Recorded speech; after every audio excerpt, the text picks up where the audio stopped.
ಹೇಳಿದ್ದುಗೆ ಕಾಂಗ್ರೆಸ್ ಕೈಕೊಟ್ರೆ ಬಿಜೆಪಿಗೆ ವರದಾನ.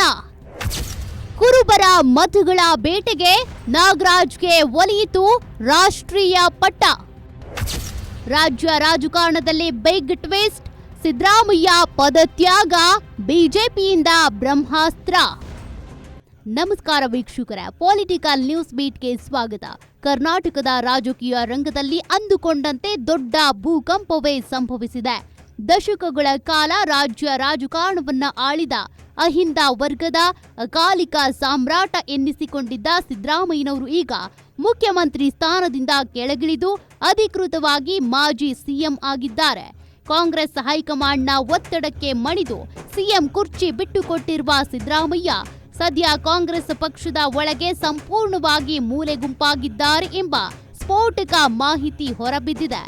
ಮತ್ತೊಂದೆಡೆ ದೀರ್ಘಕಾಲದ ಕಾಯುವಿಕೆಯ ನಂತರ ಕೆಪಿಸಿಸಿ ಸಾರಥಿ ಡಿಕೆ ಶಿವಕುಮಾರ್ ಅವರು ಕರ್ನಾಟಕದ ಹೊಸ ಮುಖ್ಯಮಂತ್ರಿಯಾಗಿ ಅಧಿಕಾರದ ಚುಕ್ಕಾಣಿ ಹಿಡಿದಿದ್ದಾರೆ. ಆದರೆ ಡಿಕೆ ಶಿವಕುಮಾರ್ ಸಿಎಂ ಆಗ್ತಿದ್ದಂತೆ ಕಾಂಗ್ರೆಸ್ ಪಾಳ್ಯದಲ್ಲಿ ನೆಮ್ಮದಿ ಮೂಡಬೇಕಿದ್ದಲ್ಲಿ ಈಗ ಮತ್ತೊಂದು ಮಹಾ ಬಿಕ್ಕಟ್ಟಿಗೆ ಮುನ್ಸೂಚನೆ ನೀಡಿದೆ. ಸಿದ್ದರಾಮಯ್ಯನವರ ಈ ನಿರ್ಗಮನ ಹಾಗೂ ಕಾಂಗ್ರೆಸ್ನಲ್ಲಿ ಅವರಿಗೆ ಆದ ಅನ್ಯಾಯವನ್ನ ಬಳಸಿಕೊಂಡು ಬಿಜೆಪಿ ಈಗ ಬ್ರಹ್ಮಾಸ್ತ್ರ ಪ್ರಯೋಗಿಸಿದೆ. ಹೌದು, ಕುರುಬ ಸಮುದಾಯದ ಮತಗಳ ಮೇಲೆ ಕಣ್ಣಿಟ್ಟು ಬಿಜೆಪಿ ಹೆಣೆದಿರುವ ಆ ಮಾಸ್ಟರ್ ಪ್ಲಾನ್ ಏನು? 2028ರ ಚುನಾವಣಾ ಸಮರಕ್ಕೆ ಈ ಪ್ಲಾನ್ ಹೇಗಿರಲಿದೆ? ಬನ್ನಿ ಇಂದಿನ ಎಕ್ಸ್ಕ್ಲೂಸಿವ್ ವರದಿಯಲ್ಲಿ ಬಿಚ್ಚಿಡ್ತೀವಿ. ವೀಕ್ಷಕರೇ, ದೆಹಲಿ ಹೈಕಮಾಂಡ್ ಸೂಚನೆಯಂತೆ ಸಿದ್ದರಾಮಯ್ಯನವರು ಸಿಎಂ ಸ್ಥಾನಕ್ಕೆ ರಾಜೀನಾಮೆ ನೀಡಿರೋದು ಹಾಗೂ ಡಿಕೆ ಶಿವಕುಮಾರ್ ಮುಖ್ಯಮಂತ್ರಿ ಆಗಿರೋದು ರಾಜ್ಯದ ರಾಜಕೀಯ ಸಮೀಕರಣವನ್ನೇ ಬದಲಾಯಿಸಿದೆ. ಕಾಂಗ್ರೆಸ್ ಒಳಗೆ ಮೇಲ್ವರ್ಗ ಹಾಗೂ ಒಕ್ಕಲಿಗ ಲಾಬಿಗೆ ಮಣಿದು ಹಿಂದುಳಿದ ವರ್ಗದ ದೈತ್ಯ ನಾಯಕನೊಬ್ಬನನ್ನ ಮೂಲೆಗುಂಪು ಮಾಡಲಾಗಿದೆ ಎಂಬ ತೀವ್ರ ಆಕ್ರೋಶ ಈಗ ಕುರುಬ ಸಮುದಾಯ ಹಾಗೂ ತಳಮಟ್ಟದ ಅಹಿಂದ ಕಾರ್ಯಕರ್ತರಲ್ಲಿ ಭುಗಿಲೆದ್ದಿದೆ. ಸಿದ್ದರಾಮಯ್ಯನವರು ಮುಖ್ಯಮಂತ್ರಿಯಾಗಿದ್ದಾಗ ಅವರ ಹೆಸರನ್ನೇ ನಂಬಿ ಮತ ಹಾಕಿದ್ದ ಕೋಟ್ಯಂತರ ಕುರುಬರು ಹಾಗೂ ಅಹಿಂದ ಮತದಾರರು ಈಗ ಕಾಂಗ್ರೆಸ್ ನಾಯಕರು ತಮ್ಮ ನಾಯಕನಿಗೆ ಮಾಡಿದ ದ್ರೋಹದ ವಿರುದ್ಧ ರೊಚ್ಚಿಗೆದ್ದಿದ್ದಾರೆ. ಸಿದ್ದರಾಮಯ್ಯನವರ ರಾಜೀನಾಮೆ ಕಾಂಗ್ರೆಸ್ಗೆ ಒಂದು ತಾತ್ಕಾಲಿಕ ರಿಲೀಫ್ ಎನ್ನಿಸಿದ್ರು ಮುಂಬರುವ ದಿನಗಳಲ್ಲಿ ಇದು ಆ ಪಕ್ಷದ ಅತಿ ದೊಡ್ಡ ವೋಟ್ ಬ್ಯಾಂಕ್ ಅನ್ನ ಒಡೆಯುವ ಸುನಾಮಿಯಾಗಿ ಬದಲಾಗೋದ್ರಲ್ಲಿ ಯಾವುದೇ ಸಂಶಯವಿಲ್ಲ. ಡಿಕೆ ಶಿವಕುಮಾರ್ ಮುಖ್ಯಮಂತ್ರಿಯಾಗಿ ಹೊಸ ಇನ್ನಿಂಗ್ಸ್ ಆರಂಭಿಸಿದ್ರೂ ಕೂಡ ಸಿದ್ದರಾಮಯ್ಯನವರ ಸೈಡ್ ಲೈನ್ ಕಾಂಗ್ರೆಸ್ಗೆ ತಳಮಟ್ಟದಲ್ಲಿ ಗಂಡಾಂತರ ತಂದೊಡ್ಡಿದೆ. ವೀಕ್ಷಕರೇ, ಸಿದ್ದರಾಮಯ್ಯ ಅವರ ಈ ರಾಜಕೀಯ ಪತನ ಮತ್ತು ಬಿಜೆಪಿಯ ಮಾಸ್ಟರ್ ಪ್ಲಾನ್ನ ಅಸಲಿ ಆಟದ ರಹಸ್ಯವನ್ನ ನಿಮಗೆ ತಿಳಿಸುವ ಮುನ್ನ ನಮಗೊಂದು ಸಣ್ಣ ಬೆಂಬಲ ಕೊಡಿ. ಕರ್ನಾಟಕ ರಾಜಕಾರಣದ ಈ ಕ್ಷಣದ ಒಳನೋಟಗಳು ಮತ್ತು ಗುಪ್ತ ಲೆಕ್ಕಾಚಾರಗಳನ್ನ ಎಂದಿಗೂ ಮಿಸ್ ಮಾಡಿಕೊಳ್ಳದೆ ನೋಡಲು ಈಗಲೇ ನಮ್ಮ Political News Beat YouTube channel ಅನ್ನ ಸಬ್ಸ್ಕ್ರೈಬ್ ಮಾಡಿಕೊಳ್ಳಿ. ಪಕ್ಕದಲ್ಲೇ ಇರೋ ಬೆಲ್ ಐಕಾನ್ ಒತ್ತಿ. ಸಬ್ಸ್ಕ್ರೈಬ್ ಮಾಡಿದ್ರಾ ಮುಂದಿನ ಅಸಲಿ ಸ್ಟೋರಿ ನೋಡೋಣ. ಸಿದ್ದರಾಮಯ್ಯನವರು ಕಾಂಗ್ರೆಸ್ನಲ್ಲಿ ಅನ್ಯಾಯಕ್ಕೊಳಗಾಗಿ ಮೂಲೆ ಗುಂಪಾಗ್ತಿದ್ದಂತೆ ಬಿಜೆಪಿ ಹೈಕಮಾಂಡ್ ಅತ್ಯಂತ ತಂತ್ರಗಾರಿಕೆಯಿಂದ ತನ್ನ ದಾಳ ಉರುಳಿಸಿದೆ.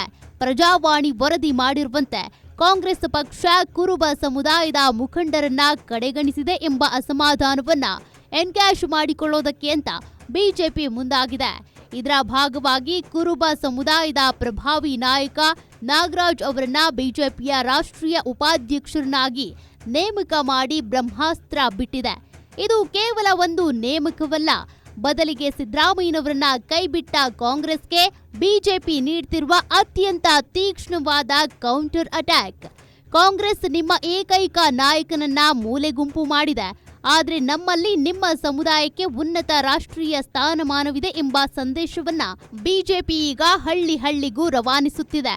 ಸಿದ್ದರಾಮಯ್ಯನವರ ಪದತ್ಯಾಗದ ನೋವಿನಲ್ಲಿರುವ ಕುರುಬ ಸಮುದಾಯದ ಅಸಮಾಧಾನವನ್ನ ತನ್ನ ಕಡೆಗೆ ತಿರುಗಿಸಿಕೊಳ್ಳಲು ಕಮಲ ಪಾಳ್ಯ ಹೂಡಿರುವ ಈ ಮಾಸ್ಟರ್ ಪ್ಲಾನ್ ಈಗ ಕರುನಾಡಿನಲ್ಲಿ ಸಖತ್ ಸೌಂಡ್ ಮಾಡ್ತಿದೆ.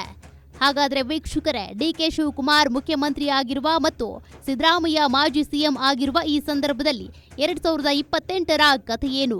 ಕರ್ನಾಟಕದ ರಾಜಕೀಯದಲ್ಲಿ ನಿರ್ಣಾಯಕ ಪಾತ್ರ ವಹಿಸುವ ಕುರುಬ ಸಮುದಾಯದ ಮತಗಳು ಇನ್ನು ಮುಂದೆ ಎಲ್ಲಿಗೆ ಹೋಗುತ್ತವೆ? ಇಷ್ಟು ದಿನ ಸಿದ್ದರಾಮಯ್ಯ ಮುಖ ನೋಡಿ ಕೈ ಗುರ್ತಿಗೆ ಮತ ಹಾಕುತ್ತಿದ್ದ ಕುರುಬರು ಈಗ ತಮ್ಮ ನಾಯಕನಿಗೆ ಕಾಂಗ್ರೆಸ್ನಲ್ಲೇ ಆದ ಅನ್ಯಾಯವನ್ನ ಮರಿತಾರಾ? ಖಂಡಿತ ಇಲ್ಲ. ಡಿಕೆ ಶಿವಕುಮಾರ್ ಮುಖ್ಯಮಂತ್ರಿಯಾದ್ರೂ ಅಹಿಂದ ಮತಗಳು ಒಡೆದು ಹೋಗುವ ಅಪಾಯ ಸ್ಪಷ್ಟವಾಗಿ ಗೋಚರಿಸ್ತಾ ಇದೆ. ಕಾಂಗ್ರೆಸ್ ಪಕ್ಷ ಒಳ ರಾಜಕೀಯದಿಂದ ಸಿದ್ದರಾಮಯ್ಯನವರನ್ನ ಕಡೆಗಣಿಸಿರುವುದು 2028ರ ಚುನಾವಣೆಯಲ್ಲಿ ದೊಡ್ಡ ಬೆಲೆ ತೆರುವಂತೆ ಮಾಡಬಹುದು. ಮತ್ತೊಂದೆಡೆ ನಾಗರಾಜ್ ಅವರಂತಹ ನಾಯಕರ ಮೂಲಕ ಬಿಜೆಪಿ ಬಿತ್ತುತ್ತಿರುವ ರಾಜಕೀಯ ಬೀಜ ಮುಂದಿನ ಚುನಾವಣೆಯಲ್ಲಿ ಕುರುಬರ ಮತಗಳನ್ನ ಕಮಲದ ಬುಟ್ಟಿಗೆ ಬೀಳಿಸುವಲ್ಲಿ ಯಶಸ್ವಿಯಾದ್ರೆ ಕರ್ನಾಟಕದಲ್ಲಿ ಕಾಂಗ್ರೆಸ್ ಅಧಿಕಾರ ಉಳಿಸಿಕೊಳ್ಳುವುದು ಕನಸಿನ ಮಾತಾಗಲಿದೆ. ಒಟ್ನಲ್ಲಿ ವೀಕ್ಷಕರೇ, ಸಿದ್ದರಾಮಯ್ಯನವರ ರಾಜೀನಾಮೆ ಮತ್ತು ಡಿಕೆ ಶಿವಕುಮಾರ್ ಸಿಎಂ ಆಗಿರೋದು ರಾಜ್ಯ ರಾಜಕಾರಣದಲ್ಲಿ ಹೊಸ ಸುನಾಮಿಯನ್ನೇ ಎಬ್ಬಿಸಿದೆ. ಈ ಬೆಳವಣಿಗೆಯಿಂದ